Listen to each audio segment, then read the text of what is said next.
आज का जो हमारा सेशन है that is of superfluous expressions. ठीक है, ये सुपरफ्लुअस होता क्या है? आज मैं सुपरफ्लुअस का करीब 50 सेंटेंसेस करवाऊंगी। ये सुपरफ्लुअस में ना कोई कॉन्सेप्ट वगैरह नहीं होता है कि मैं लेके आपको कॉन्सेप्ट समझाऊं, बस इसके साथ ये नहीं लगता है क्योंकि इसका भी मीनिंग यही होता है, इसका भी यही है, इसलिए दोनों एक साथ नहीं आएगा। सुपरफ्लुअस का मतलब होता है अननेसेसरी, अनावश्यक। जैसे मैंने बोला रिटर्न बैक, रिटर्न का मतलब ही होता है वापस, उसके साथ बैक नहीं लगाना है, वो रिडंडेंट हो गया। रिडंडेंट का मतलब होता है अननेसेसरी, आवश्यकता से ज्यादा। रिपीट अगेन, रिपीट का मतलब ही होता है दोहराना, उसके साथ अगेन नहीं लगाना। ठीक है। रिट्रेस बैक या रिसीड बैक, अपने कदम पीछे कर लेना, उसके साथ बैक मत लगाना। रीइम्बर्स बैक, रीइम्बर्स का मतलब है पैसे वापस देना, उसके साथ बैक नहीं लगाना। ठीक है। रीबर्थ, रीबर्थ का मतलब है पुनः जन्म, तो रीबर्थ के साथ फिर से अगेन मत लगाना। तो ये सारे सुपरफ्लुअस एक्सप्रेशंस है। इसका मैं पीडीएफ टेलीग्राम पे डाल दूंगी पढ़ाने के बाद, उसको अच्छे से कर लीजिएगा। काफी सारे सेंटेंसेस है ना जो एग्जाम्स में आया, वही मैंने डाला है। जैसे इस बार मेंस के एग्जाम में 2 शिफ्ट में हुआ था, इस बार या पिछले के पिछले साल, तो दोनों शिफ्ट में एक एक सुपरफ्लुअस आया था। जो पहला वाला क्वेश्चन है वो मेंस का ही है। ठीक है, मेंस के एग्जाम में ही आया था, शायद इस बार है या इसके पहले। तो चलो स्टार्ट किया जाए। तो चलो स्टार्ट किया जाए। पहला वाला, आई विल, टेलीग्राम से जुड़ जाना, टेलीग्राम का लिंक कमेंट बॉक्स में ऊपर पिन किया हुआ है, मैं आपको पीडीएफ पढ़ाने के बाद प्रोवाइड कर दूंगी। चलो पहला वाला बताओ मुझे कि कहाँ पे लग रहा है कि गड़बड़ी है, और आपको तो पता ही चल गया है, सुपरफ्लुअस का प्रैक्टिस सेट है। आई will spend my rest of remaining life, ये अभी हाल फिलहाल मेंस का क्वेश्चन है। हाँ, रिकॉर्डेड बैच में पूरा है भाई। एक बार आप रिकॉर्डेड बैच जो बच्चा कर रहा है ना, अनअकैडमी पे जो इंडिविजुअल रिकॉर्डेड बैच आया है, वो जो बच्चे करना शुरू कर गए वो अपना फीडबैक शेयर कर देंगे। उसमें पूरा क्यों नहीं होगा? 7 कोर्स है उसमें, एक बैच में 7 बैच है, पूरा ही है। हाँ, तो कहाँ पे एरर है? रेस्ट का मतलब होता है the rest of my life, rest of का मतलब है बाकी का लाइफ, और रिमेनिंग का मतलब भी वही है। रेस्ट ऑफ और रिमेनिंग दोनों का मतलब सेम है। रेस्ट ऑफ माई लाइफ मतलब बाकी का बचा हुआ लाइफ मैं अपने गांव में बिताऊंगा, और रिमेनिंग लाइफ बचा हुआ लाइफ, तो दोनों में से कोई एक ही होगा। एरर यहाँ पे है, दोनों में से कोई एक हटा दो। आई will spend my remaining life, या तो ये हटा दो या तो रिमेनिंग भी हटा के ऐसा लिख सकते हो, I will spend the rest of my life, I will spend the rest of my life, या I will spend my remaining life. मतलब दोनों में से कोई एक ही होगा क्योंकि दोनों का मतलब सेम है, तो दोनों को एक साथ नहीं रखेंगे। सुपरफ्लुअस हो गया, आवश्यकता से ज्यादा। Such heinous acts of violence should be universally condemned by all. कहां पे एरर? हाँ, यूनिवर्सली, यूनिवर्सली का मतलब होता है ऑल, ऑल ऑल ऑल, और ऑल का मतलब भी होता है ऑल ही, तो दोनों में से कोई एक लगाओ। शुड बी यूनिवर्सली कंडेम्ड ये मत लगाओ, ठीक है। शुड बी यूनिवर्सली कंडेम लगा दो, क्योंकि यूनिवर्सली का मतलब भी होता है पूरे यूनिवर्स में, सभी के द्वारा, या यूनिवर्सली हटा दो, should be condemned by all, या तो आप यूनिवर्सली हटा दो, such acts of violence should be condemned by all लिखिए, या यूनिवर्सली कंडेम, दोनों का मतलब सेम। द ट्रेन वॉज, ये तो कई बार आया है, ठीक है, ये कई बार आया है, कई आपके प्रीवियस पेपर में मिलेगा। The train was approaching near the station, train station के नजदीक पहुंच रहा था। हाँ, दोनों में से कोई एक हटा दो ना। आंसर बताइए, आंसर बताइए। इसमें बहुत ज्यादा कुछ कॉन्सेप्ट वगैरह नहीं है, बस ध्यान रखना है। हाँ, अप्रोच के साथ नियर नहीं होगा। अप्रोच का मतलब भी होता है नजदीक पहुंचना, अप्रोच का मतलब भी होता है पास, और नियर का मतलब भी होता है पास, तो नहीं लगाना है near. Approaching, the train was approaching near, approach के साथ कभी भी नियर मत लगाना, एरर इसी में। Supposing if all your problems had been solved, what would you have done? Common लगेगा। अप्रोच के साथ नियर मत लगाना, जल्दी जल्दी आंसर बताना है। सपोजिंग और इफ एक साथ नहीं लगेगा। सपोजिंग का मतलब होता है मान लिया कि, अगर, और इफ का मतलब भी होता है यदि, ठीक है। अगर और यदि, अगर, दोनों का मतलब सेम है, दोनों में से कोई एक लगा दो, कोई एक हटा दो, या तो सपोजिंग हटा दो। If all your problems had been solve, अगर आपके सारे प्रॉब्लम सॉल्व हो जाते, या supposing all your problems had been solve, दोनों में से कोई एक ही लगाना है, दोनों का मतलब एक ही है, और दोनों वर्ड कंडीशन बता रहा है, अगर आपका प्रॉब्लम सॉल्व हो जाता है, दोनों में से कोई एक लगा दो, दोनों एक साथ नहीं लगेगा, सुपरफ्लुअस है। I told him to return back the money by the end of the month. I told him to return back the money by the end. थोड़ा सा जल्दी जल्दी करिए, इसमें ना बहुत ज्यादा कॉन्सेप्ट और इतना ज्यादा दिमाग नहीं लगाना। रिटर्न का मतलब ही है वापस, और मैं आपके कमेंट का आंसर का वेट करने लगूँ ना तो बहुत देर तक क्लास हो जाए। रिटर्न का मतलब ही है वापस, तो रिटर्न के साथ बैक मत लगाना।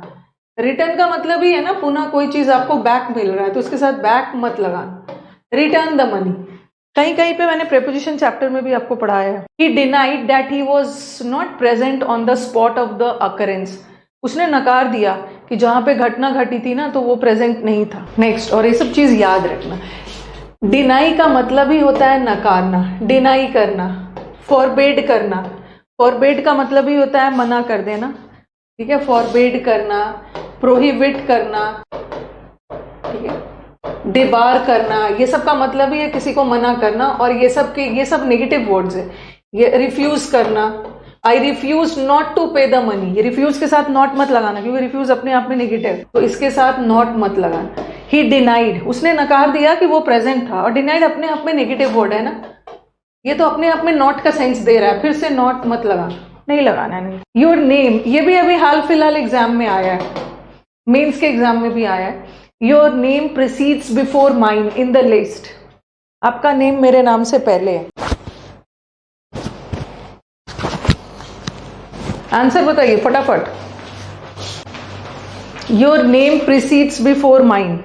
प्रिसीड का मतलब भी होता है पहले, प्री का मतलब है पहले, तो प्रिसीड के साथ बिफोर नहीं लगाना है, ठीक है। योर नेम प्रिसीड्स माइन, हम बिफोर को नहीं हटा, मतलब बिफोर को नहीं रख सकते क्योंकि योर नेम सब्जेक्ट है ना, और इसको तो एक वर्ब चाहिए। तो आप बोलोगे कि मैम प्रीसीड को ही हटा देते हैं, नहीं, हमें तो वर्ब रखना है ना, क्योंकि एक सेंटेंस बिना वर्ब का अधूरा है, तो वर्ब तो रखना जरूरी है, बट प्रीसीड का मतलब ही होता है बिफोर, इसको मत लगाना। फिर my father asked me if I had sufficient enough money to pay the fees.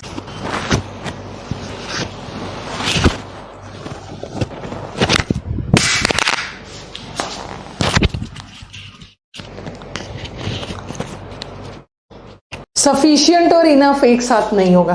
Sufficient का मतलब भी होता है पर्याप्त, ठीक है, पर्याप्त, और इसका मतलब है, दोनों में से कोई एक हटा दो। My father asked me if I had enough money, या my father asked me if I had sufficient money, दोनों एक साथ नहीं लगाएंगे। The candidate requested the chairman to repeat the question again.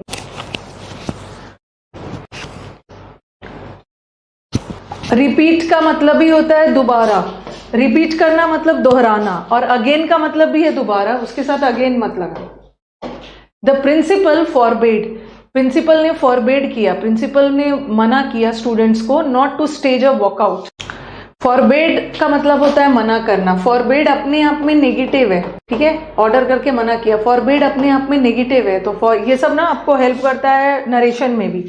Ordered का मतलब भी होता है ऑर्डर करना, लेकिन ऑर्डर्ड के साथ हम नॉट लगा सकते हैं, बट फॉरबेड अपने आप में नेगेटिव है, इसके साथ नॉट मत लगा। She accused him of being a coward person, she accused him of being a coward person, आपको याद होगा कॉवर्ड, कई ना कॉवर्ड को समझ लेते हैं। कॉवर्ड का मतलब कायर, कॉवर्ड का मतलब कायर नहीं है, कॉवर्ड का मतलब होता है कोई कायर व्यक्ति, ठीक है, कायर व्यक्ति, कॉवर्ड उस व्यक्ति को बोलते हैं। ये कॉवर्ड का मतलब है कायर व्यक्ति, तो कॉवर्ड एक नाउन है, कॉवर्ड एक नाउन है। और ये जो कॉवर्डली होता है ना, ये कॉवर्डली का मतलब होता है कायर, ये कायर उसकी विशेषता बता रहा है, तो ये एडजेक्टिव हो। तो यह ध्यान रखना है कि coward is a noun and cowardly is an adjective.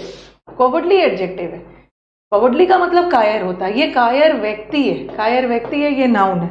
अब सेंटेंस देखो, he accused him of being a coward person, ठीक है, तो ये देखो पर्सन भी नाउन है और कॉवर्ड भी नाउन है, पर्सन भी नाउन है और कॉवर्ड भी नाउन है। जब कॉवर्ड अपने आप में नाउन है तो फिर से उसके साथ पर्सन लगाने की जरूरत नहीं है, सिंपली बोलना है ना, she accused him of being a coward, person मत लगाना। हम कॉवर्डली पर्सन लगा सकते हैं क्योंकि कॉवर्डली तो एडजेक्टिव है, कॉवर्डली पर्सन आप लगा सकते हो। पर्सन क्या है, पर्सन नाउन है, और नाउन की विशेषता बताने के लिए तो एडजेक्टिव लगा सकते हैं, लेकिन कॉवर्ड अपने आप में नाउन है। फिर से जैसे ही इज अ माइजर पर्सन, माइजर भी नाउन है, उसके साथ नहीं लगाना पर्सन।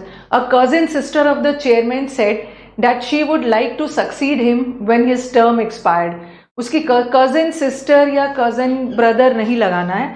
अगर वाक्य में क्लियर हो रहा है ना, पता चल जा रहा है कि वो सिस्टर है, जैसे यहां से शी से पता चल गया, ठीक है, शी से पता चल गया कि सिस्टर की बात हो रही है, तो फिर से आप सिस्टर मत लगाना, सिंपली लगा देना a cousin of the chairman. Cousin of the chairman से पता चल गया कि सिस्टर ही है, क्योंकि आगे जाके शी लगाओ। This happened just exactly 5 years ago.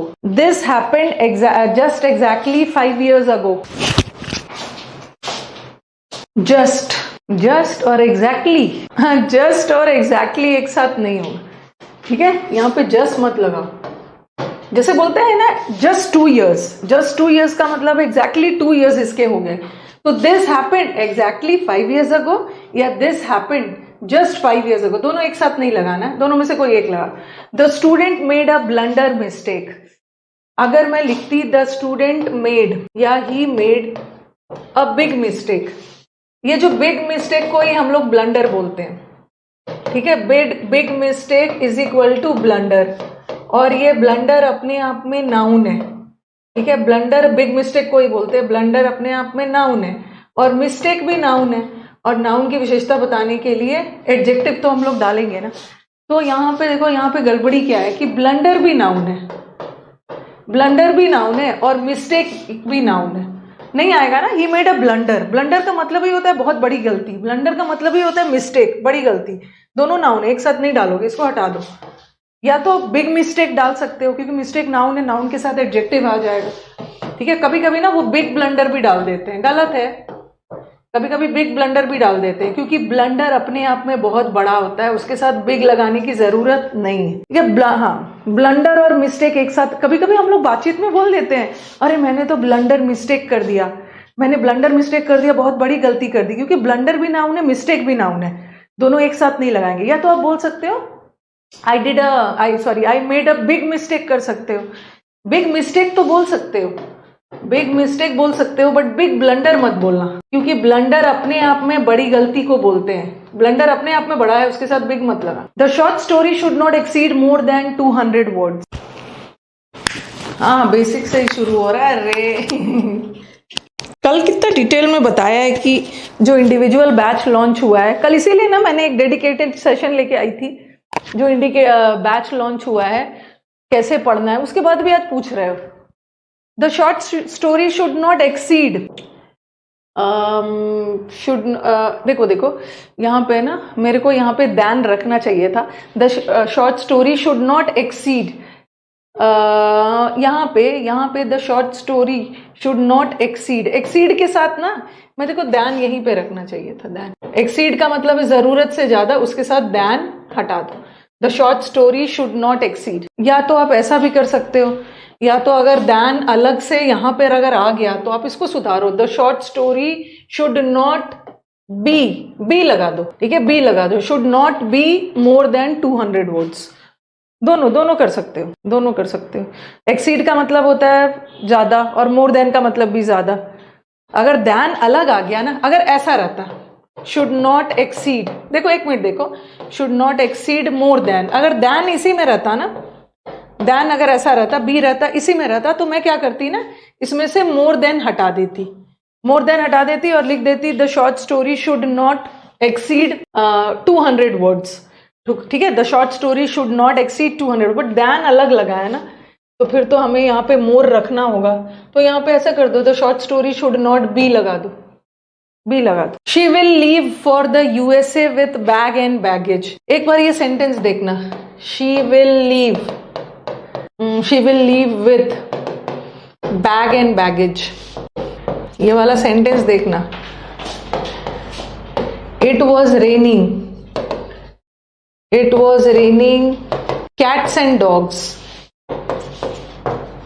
cats and dogs। फिर लिखा मैंने she fought tooth and nail, ठीक है। अब इसमें अब मुझे बताओ कि ये बैग एंड बैगेज एक फ्रेज है, ये बैग एंड बैगेज एक फ्रेज है, ठीक है, मतलब वो बोरिया बिस्तर के साथ आ गई। ये बैग एंड बैगेज किसकी विशेषता बता रहा है? बैग एंड बैगेज तो किसकी विशेषता बता रहा है, पहले बताओ।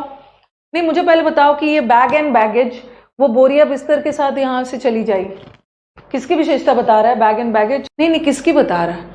शी की नहीं बता रहा है ना, लीव की, शी विल लीव।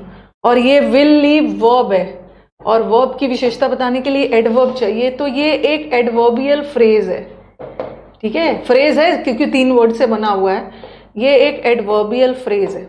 ठीक है, यहाँ बैग एंड बैगेज का मतलब है कंप्लीटली, पूरे बोरिया बिस्तर कंप्लीटली वो यहां से चली जाएगी, तो ये एडवर्ब है। और एडवर्बियल फ्रेज के साथ विथ नहीं लगाओगे, क्योंकि विथ क्या होता है? विथ तो प्रेपोजिशन होता है।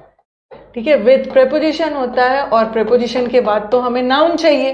ठीक है, प्रेपोजिशन के बाद तो हमें नाउन चाहिए ना, बट बैग एंड बैगेज कहीं से भी नाउन नहीं है। ये मत सोचना ना कि मैम बैग तो कोई सामान है, बैग एक वस्तु का नाम है, तो बैग एक वस्तु है तो वो नाउन होना चाहिए ना।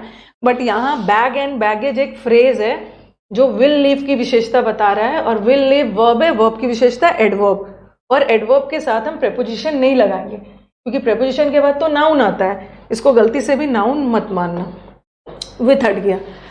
अब आप बोलोगे कि ma'am cats and dogs, cat और डॉग भी तो किसी एनिमल का नाम भी तो नाउन होता है, बट यहाँ कैट एंड डॉग का मतलब अलग है। यहाँ कैट एंड डॉग का मतलब ये नहीं है कि कैट्स एंड डॉग्स के आसमान से बारिश हो रही है। यहाँ cat and it was raining cats and dogs का मतलब है मूसलाधार बारिश, और ये रेनिंग की विशेषता बता रहा है, और रेनिंग वर्ब है, और वर्ब की विशेषता बताने के लिए एडवर्ब चाहिए, तो ये वाला एडवर्ब है। और अच्छा मैंने सही लिख दिया था ना, एग्जाम में मैंने करेक्ट लिख दिया था, एग्जाम में लाइक लगा के दे देते हैं, it was raining like cats and dogs, और लाइक प्रेपोजिशन है और एडवर्ब के साथ प्रेपोजिशन नहीं चाहिए, मैंने करेक्ट लिख दिया था, वहां एग्जाम में लाइक लगा के दे देते। ऐसा नहीं आसमान से कुत्ते बिल्ली गिर रहे हैं और आप कैच कर रहे हो। शी फॉट टू, अच्छा मैंने करेक्ट लिख दिया, एग्जाम में लगा के दे देंगे she fought with tooth and nail. Tooth and nail का मतलब है उसने पूरी बहादुरी से लड़ा, तो ये टूथ एंड नेल किसकी विशेषता बता रहा है? फॉट की। फॉट वर्ब है, वर्ब की विशेषता बताने के लिए एडवर्ब चाहिए, टूथ एंड नेल एडवर्ब है, और एडवर्ब के साथ प्रेपोजिशन मत लगाना, क्योंकि प्रेपोजिशन नाउन के साथ आता है। ठीक है, तो यहीं पे गड़बड़ है, she will leave for the USA with bag and baggage मत लगाना, बैग एंड बैगेज एडवर्ब है, एडवर्ब के साथ प्रेपोजिशन नहीं लगाना। इन दिल्ली ही केम अक्रॉस, उसको दिल्ली में बहुत सारे उसके फ्रेंड्स मिले, she fought tooth and nail, it's raining cats and dogs. In Delhi he came across, came across का मतलब है किसी से अचानक मिलना, केम अक्रॉस खुद में एक फ्रेजल वर्ब, इसके साथ विथ मत लगाना। नेक्स्ट वाला, all the students come to school at the same usual time. कुछ नहीं, पढ़ते समय ना अननेसेसरी कमेंट करोगे ना, ये कहाँ से पढ़े, ये कहाँ पढ़े, किसी का आंसर नहीं मिलने वाला है। कल मैंने वीडियो बना दिया है इंडिविजुअल बैच में, क्या क्या बैचेस है, मैं लास्ट में फिर एक बार आपको बता दूंगी, बट अभी ध्यान दीजिए, पता चला पढ़ा कुछ और रही हूँ, पूछ कुछ और रहे, एग्जाम में आ गया। एट द सेम का मतलब ही है हर दिन उसी, यूजुअल कमेंट सेम टाइम पे आता है, तो दोनों में से कोई एक हटा दो। He come, the students they come to school at the usual time या एट द सेम टाइम, दोनों का मतलब सेम है। It had stopped raining but the water did not recede back, बारिश तो बंद हो गई थी बट पानी पीछे नहीं गया, मतलब नदी का पानी पीछे नहीं गया। रिसीड का मतलब होता है वापस हो जाना, पता नहीं कुछ की हैबिट ही होती है, सिर्फ क्लास में आते हैं ना क्वेश्चन पूछने के लिए, ठीक है, क्वेश्चन पूछने के लिए। रिसीड के साथ बैक मत लगाना, रिसीड का मतलब ही है वापस होना, उसके साथ बैक मत लगाना। टू रिसेंट इंसिडेंट्स, एम्पली मतलब पर्याप्त रूप से इलस्ट्रेट करता है कि present political condition of the country. ये जो दो हाल फिलहाल के जो दो घटना हुई है ना, ये इलस्ट्रेट करता है, एक्सप्लेन करता है, दर्शाता है कि कंट्री की प्रेजेंट पॉलिटिकल हालत क्या है। इलस्ट्रेट के साथ अबाउट मत लगाना, जैसे डिस्क्राइब का मतलब ही होता है किसी के बारे में डिस्क्राइब करना, अबाउट मत लगाना।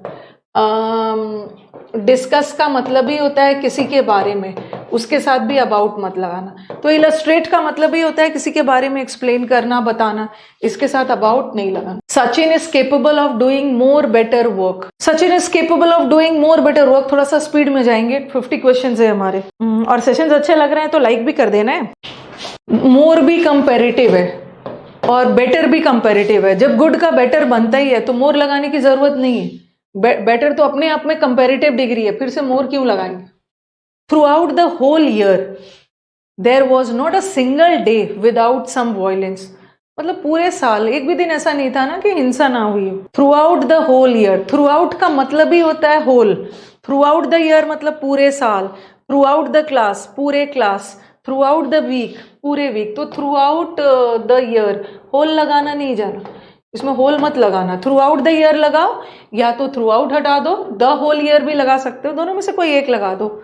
The whole year there was not a single day without some violence. The reason why most of the people commit crime is because they have not been properly educated. The reason ज्यादातर लोग crime करते हैं ना, proper education नहीं मिला है। ये तो मैंने शायद आपको कंजंक्शन में भी पढ़ा दिया है कि द रीजन ऑलरेडी कारण बता रहा है, और द रीजन जब ऑलरेडी कारण बता ही रहा है तो फिर से बिकॉज मत लगा, ठीक है। The reason why most of the people commit crime is that लगा दो, फिर से कारण बिकॉज मत लगा। Many people don't hardly know about the real factors that have led the state to so many crisis. और हार्डली अपने आप में नेगेटिव है और डोंट भी नेगेटिव है, तो दो नेगेटिव एक साथ मत डालना। मेनी पीपल डोंट नो या मेनी पीपल हार्डली नो, दोनों में से कोई एक को रहने दो। They were quite all right, ये भी कई बार मिलेगा एग्जाम में। They were quite all right when they started arguing with the so called officer. Quite all right नहीं होगा, क्वाइट और ऑल राइट का मतलब है मतलब एकदम ठीक है, क्वाइट ऑल राइट नहीं होगा। क्वाइट का मतलब भी होता है काफी हद तक, ऑल राइट इज काफी हद तक, तो they were quite right, all हटा दें। The weather is comparatively hotter, ये जो कंपेरेटिवली वर्ड ना ऑलरेडी कंपेरिजन कर ही रहा है, तो फिर से कंपेरेटिव डिग्री का एडजेक्टिव मत डालना। The weather is comparatively hot. She reimbursed back the money which I had spent during our journey to Kathmandu. और आज आपका उसमें भी क्लास है, अन अकेडमी के इंद्रधनुष में आज ईडीएम्स की क्लास है, तो 4 बजे सारे बच्चे जुड़ जाएंगे, ठीक है।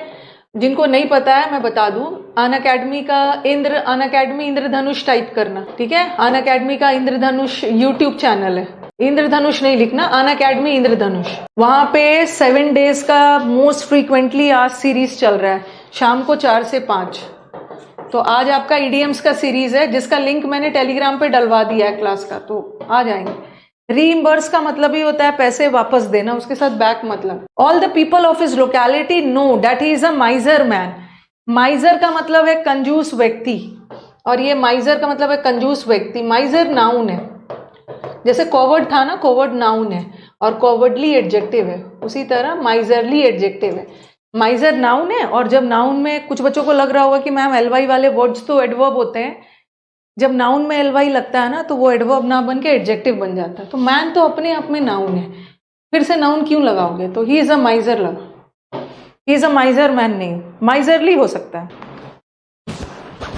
The thief fled away with all the belonging, सारे सामान के साथ भाग गया चोर। एक होता है run away, run away is equal to flee. Flee का मतलब होता है भाग जाना, उसके साथ अवे मत लगाना। हमें रन के साथ अवे लगाना जरूरी है, क्योंकि अकेला रन लिखूंगे ना, अकेला रन का मतलब होता है दौड़ना, इसके साथ अवे लगा दूंगी तो भाग जाना है। लेकिन फ्ली का मतलब ही होता है भाग जाना, उसके साथ अवे मत लगाना। और फ्ली का ही पास्ट टेंस फ्लेड होता है, रन के साथ तो अवे लगेगा, बट फ्लेड का मतलब ही होता है बच के भाग निकला, उसके बाद अवे मत लगा। The poet described about the beauty of nature. Describe का मतलब ही होता है किसी चीज के बारे में वर्णन करना, उसके साथ अबाउट नहीं लगाना। The last project of the company was equally as successful as the first project. ये एज भी कंपेरिजन कर रहा है, एज ऑलरेडी कंपेरिजन कर रहा है और इक्वली भी कंपेरिजन कर रहा है, तो इसके साथ नहीं लगाना है, ठीक है। सिंपली लिखो the last project of the company was as successful as the first one, equally हटा दो। द टू ट्विंस, ट्विंस का मतलब ही होता है जुड़वा, तो इसमें टू लगाने की जरूरत ही नहीं है। ट्विंस का मतलब ही होता है दो, टू मत लगाना। The enemy fought with tooth and nail, देखो आ गया फिर से ये tooth and nail. Tooth and nail का मतलब है एनिमी ने बहुत स्ट्रांगली फाइट किया, ठीक है, जी जान लगा के फाइट किया, तो ये टूथ एंड नेल एडवर्ब है, ये एडवर्बियल फ्रेज है। इसकी विशेषता बता रहा फॉट की, फॉट वर्ब है, वर्ब की विशेषता बताने के लिए हमें एडवर्बियल फ्रेज चाहिए, और एडवर्ब के साथ प्रेपोजिशन नहीं आएगा, प्रेपोजिशन नाउन के साथ आता।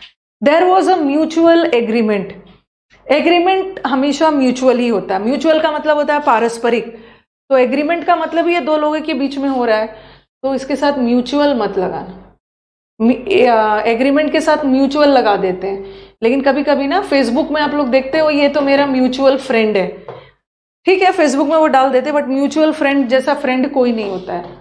फ्रेंड्स आर ऑलवेज कॉमन, पारस्परिक फ्रेंड नहीं है, कॉमन फ्रेंड है, ये मेरा भी फ्रेंड है, ये मेरा भी friend. The police promised that they would investigate into the matter. सब लास्ट में, हम लोग ना बैच के बारे में लास्ट में बात करेंगे। मेरे को 50 क्वेश्चंस करवाना है, जिसको बैच से कोई लेना देना नहीं है वो क्लास क्विट कर दीजिएगा, और जिसको बैच से रिलेटेड इंफॉर्मेशन चाहिए वो क्लास में रहेंगे। इसलिए अभी कोई कुछ नहीं पूछना, लास्ट तक वेट करो, क्योंकि बार बार स्पैम कर रहे हो ना, अननेसेसरी आपका भी एनर्जी वेस्ट हो रहा है। लोकेंद्र, लास्ट तक वेट करिए। इन्वेस्टिगेट के साथ इनटू नहीं आता, लुक इनटू, लुक नहीं लगाऊंगी क्योंकि लुक का मतलब तो देखना होता है, लुक के साथ इनटू लगता है ना तो जांच पड़ताल हो गया, इनटू लगाना जरूरी है, नहीं लगाऊंगी तो लुक का मतलब देखना होगा। और इन्वेस्टिगेट का और मतलब ऑलरेडी होता है जांच पड़ताल करना, इसके साथ इनटू मत लगाना। Investigate, they would investigate the matter. Nowadays he is living in foreign but his parents still live in India। Answer बताइएगा। Nowadays he is living in foreign, अच्छा ये foreign क्या है?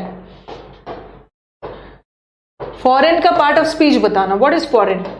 ये जो फॉरेन है ना, foreign clothes, foreign countries, foreign people, ये फॉरेन एडजेक्टिव है, फॉरेन एडजेक्टिव है और इन प्रेपोजिशन है, और प्रेपोजिशन के बाद एडजेक्टिव थोड़ी चाहिए।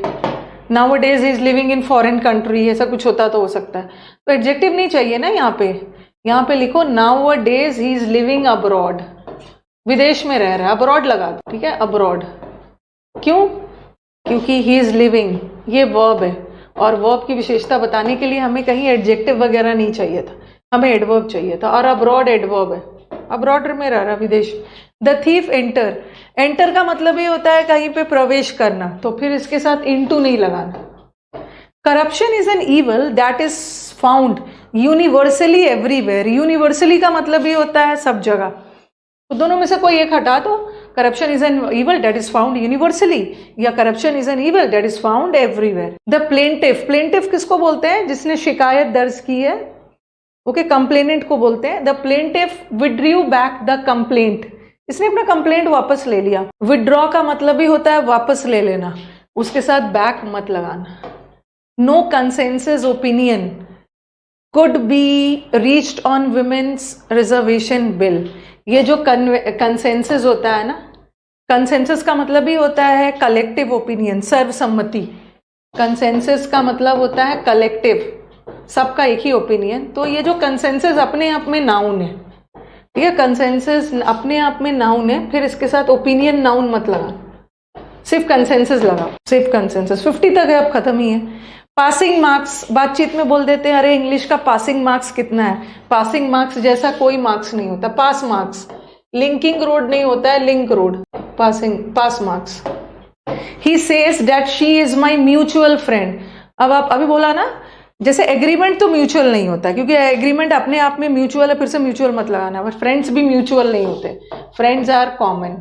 फेसबुक से इंग्लिश नहीं सीखना है। इन केस, इन केस का मतलब है अगर, और इफ का मतलब भी अगर, जैसे सपोजिंग के साथ भी इफ नहीं लगेगा, इन केस के साथ भी इफ नहीं लगेगा, दोनों का मतलब सेम है, कोई एक लगा दो। इफ इट रेन्स, अगर बारिश होती है तो अम्ब्रेला लूंगी, इफ इट रेन्स। अब मुझे बताओ 44 में क्या एरर है? 44 में क्या एरर है? और सेशंस अच्छे लग रहे हैं तो लाइक भी कर देना है, ये मैंने आपको कहीं ना कहीं पढ़ाया है, अब देखना है कितना याद है आपको। कहीं ना कहीं मुझे लग रहा है ना, एक बार कमेंट बॉक्स में बताना कहाँ पे पढ़ाया है, कौन से चैप्टर में। ये मैंने आपको मॉडल वर्ब में पढ़ाया है। विल बी फ्यूचर बताता है, जैसे आपको याद होगा ना, कैन और कुड के साथ, कैन और कुड के साथ एबल वर्ड नहीं आता है, वैसे ही विल के साथ लाइकली वर्ड नहीं आता है, ठीक है। विल बी फ्यूचर बताता है और लाइकली भी फ्यूचर बताता है। लाइकली का मतलब है जिसके फ्यूचर में होने के चांसेस है, तो लाइकली मत लगाना। इट विल रेन, या तो आप ऐसा लगा सकते हो according to the weather forecast, it will rain कर सकते हो, या according to the weather forecast it is likely, क्योंकि लाइकली वर्ड जहां भी आ गया ना, लाइकली वर्ड बगैर टू का एग्जिस्ट ही नहीं करता है। It is likely to rain, दोनों में से किसी, अगर लाइकली रखना है तो सेंटेंस ऐसा बनाओगे, लाइकली हटाओगे तो it will. If you were reborn again, जैसे रीबॉर्न, रीबर्थ का मतलब भी होता है पुनः जन्म, फिर से अगेन नहीं लगा। ही डिनाइड, डिनाइड का मतलब ही होता है नकार देना, जल्दी चलते हैं, टाइम वेस्ट नहीं करूंगी आपका। डिनाई का मतलब ही होता है, नेगेटिव वर्ड है, नॉट लगाना नहीं है उसके साथ। He was awaiting for the results. आपको याद होगा कंसिस्ट के साथ ऑफ लगता है, बट कंप्राइज के साथ ऑफ नहीं लगता है। Consist of is equal to comprise, इसके साथ ऑफ मत लगाना। उसी तरह आपने पढ़ा था in spite of is equal to despite of लगा के दे देते। इन स्पाइट के साथ ऑफ लगता है, डिस्पाइट के साथ नहीं लगता है। उसी तरह वेट के साथ फॉर लगता है, wait for is equal to await. Await का मतलब ही इंतजार करना, अवेट के साथ फॉर नहीं लगना, अवेटिंग फॉर नहीं। The officer asked me to talk to the concerned clerk. ये शायद मैंने यूट्यूब पे पहले भी पढ़ाया है आपको। अगर जो लोग इस यूट्यूब चैनल को बहुत पहले से फॉलो करते हैं ना, वो शायद याद रखे हो। ये जो कंसर्न्ड वर्ड है ना, बहुत इसके साथ फॉर मत लगाना, ठीक है। ये जो कंसर्न्ड वर्ड है ये बहुत खूबसूरत है। अगर ये नाउन से पहले आ गया तो इसका मतलब अलग होगा, अगर ये नाउन के बाद आया तो इसका मतलब अलग होगा। ये क्लर्क क्या है? नाउन। कैसा क्लर्क? Concerned clerk. तो कंसर्न्ड स्टूडेंट, कंसर्न्ड पेरेंट्स, अगर कंसर्न्ड नाउन से पहले आ गया ना तो उसका मतलब लिख लेगा वरीड, चिंतित। कंसर्न्ड पेरेंट्स मतलब चिंतित पेरेंट्स। और अगर ये नाउन के बाद आया, to the clerk concerned, noun के बाद आया तो इसका मतलब अलग है। मतलब वो क्लर्क जो इस मैटर से संबंधित है। क्लर्क कंसर्न्ड का मतलब है वो क्लर्क जो इससे रिलेटेड है, जो इस काम से रिलेटेड है। तो आप सेंटेंस का सेंस देखो। ऑफिसर ने बोला asked me to talk to the concerned clerk. कोई भी अगर आपको पेमेंट करने में दिक्कत होती है ना, तो जो क्लर्क चिंतित है उससे बात करो, नहीं, जो क्लर्क इस काम से संबंधित है, संबंधित अधिकारी से बात करिए। तो संबंधित का सेंस आए ना तो कंसर्न्ड को नाउन के बाद लगाना, नाउन के बाद लगाना। क्लोज टेस्ट का बैच सैटरडे संडे तो फ्री चल ही रहा है आपका। क्लोज टेस्ट करवा दीजिए, क्लोज टेस्ट करवा दीजिए। इसका मतलब है ना, कुछ बच्चे ना एक ही चीज बार बार बोलते रहते। अब वो सब बच्चे को ना मैं परमानेंटली अपने चैनल से ब्लॉक कर दूंगी। बार बार एक ही चीज पूछते हो ना, इसका मतलब है कि आप मेरे रेगुलर स्टूडेंट नहीं हो। कि मैम ये एडवर्ब कब होगा और एडजेक्टिव कब होगा, ये बार बार पूछ रहे हो ना। मैंने अपने ग्रुप को, टीम को बोला आंसर मत करिए, क्योंकि कोई ना एक ही चीज का बार बार आंसर देने के लिए यहाँ पे नहीं बैठा है। अगर आप क्लास में रेगुलर आए हो ना, उसमें मैंने देखा एक सेंसिबल बच्चा है, वो वहां जाके कमेंट किया है कि बार बार एक ही बात क्यों पूछते हो, आप मैम के रेगुलर स्टूडेंट नहीं हो। वो रोज तो बोल ही रही है कि पहले उन्होंने क्या करवाया, सब्जेक्ट वर्ब करवाया, फिर क्वेश्चन टैग करवाया, फिर उन्होंने बोला है सुपरफ्लुअस करवाऊंगी। ये सब जब बोल दिए तो बार बार नहीं पूछना है, नहीं पूछना है। ऐसा पूछोगे ना तो लगेगा कि आपसे बड़ा बेवकूफ कोई नहीं है। ये बार बार आ जाते हैं चैनल पे पूछने के लिए, पढ़ना वढ़ना है नहीं, खाली पूछ के चले जाना है कि कब होगा। आत्मा की शांति के लिए, आत्मा की शांति के लिए आ जाते हैं। इतनी बार बोलने पे भी नहीं समझ में आ रहा है ना, तो कुछ ना कुछ प्रॉब्लम है। वर्ड पावर कैसे याद रखोगे? ही वॉज वेरी, एक कोई सलमान खान है। कल मेरी टीम ने मुझे दिखाया, एक सलमान खान नाम का कोई स्टूडेंट है, बोल रहे मैम ये पागल हो चुका है कि मैम आपने तो बोला था कि यूट्यूब पे फ्री पढ़ाऊंगी, हाँ, जो कि मैं पढ़ा ही रही हूँ, और आपने तो इंडिविजुअल बैच लॉन्च कर दिया अनअकैडमी पे। तो मेरे इंडिविजुअल बैच लॉन्च करना और यूट्यूब के फ्री से क्या लेना देना है? ओके, इसका तो एक दूसरे से कोई कनेक्शन ही नहीं है। मैंने तो आपके कहने पे तैयारी शुरू की थी, अब मेरे कहने पे बंद कर दो, मेरे कहने पे बंद कर दो। आपके कहने पे तैयारी शुरू की थी तो आपका प्रॉब्लम तब होता ना कि मैं इंडिविजुअल बैच शुरू करके अगर यूट्यूब का क्लास बंद कर देती। अरे आपका दोनों चल रहा है, आपको अगर इंडिविजुअल लेना इंडिविजुअल लो, यूट्यूब से पढ़ना है, कोई सलमान खान है। हाँ, और हर बार बार बार बार टीम बोल रही है कि मैम देखिए ये बार बार एक ही चीज पूछ रहा है और इन दोनों का कनेक्शन ही नहीं है। ओके, तो मुझे लग रहा है कि कुछ ना मेरे इंडिविजुअल बैच को लॉन्च करने से उसका मानसिक संतुलन कुछ गड़बड़ हो गया है, जो इससे जोड़ रहा है। आपका फ्री बैच चल रहा है, चलने दो, यहाँ पे इंडिविजुअल अलग है। He was very friendly enough, very और इनफ एक साथ नहीं आया, ठीक है। He was friendly enough to help me या he was very friendly. Ignore ही करते हैं, टीम को बोलती हूँ ना, बोला ब्लॉक कर दिया जाए, मैंने बोला छोड़ो उसको, इग्नोर कर। बार बार एक ही चीज बोल रहे हैं, एक ही चीज पूछ रहे हैं। आपके कहने पे किया था, मेरे कहने पे तो सब कुछ करते हो जो मैं बोलती हूँ।